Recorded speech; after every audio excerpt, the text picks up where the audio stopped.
But all through that, when I was a freshman at 17, I had started into counseling and was pretty faithful client. You know, was pretty consistent. And sometimes I would switch counselors, but it was really few and far between. We'd really try to stick it out, but it always seemed like nothing was getting better, like I wasn't getting better. And finally, in 96, I was diagnosed as being bipolar.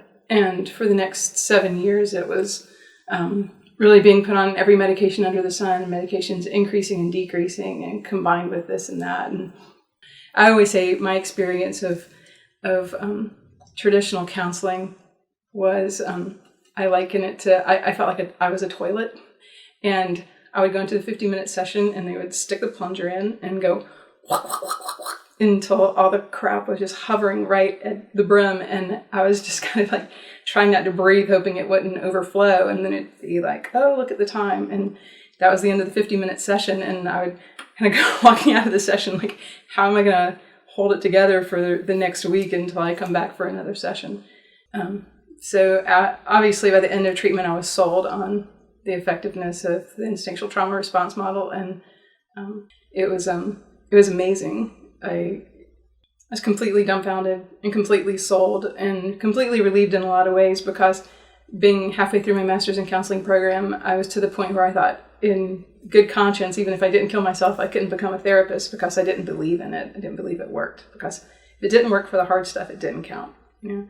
And I'd been in it for 16 years. I'd given it the good old college try, and I was done with it. And I didn't essentially want to be a used car salesman. And what I did, I wanted it to really be something real and something helpful. So there's so many symptoms, so many problems that are rooted in trauma that really, in my estimation, to do anything other than or completely apart from the Instinctual Trauma Response Model is really kind of just putting a bandage on a situation where you need a tourniquet. So it's better to go in and treat the roots instead of the symptoms, because otherwise it's kind of like going out into your yard and cutting the weed off instead of pulling it out by its root. It's just going to spring back up. Sometimes it'll look like a different symptom, or sometimes it'll be the same symptom just popping back. And that was my own experience of traditional counseling, was things would be better for a time, but how I was doing was always contingent upon circumstances in my life instead of being more internally from how I was doing myself. You know?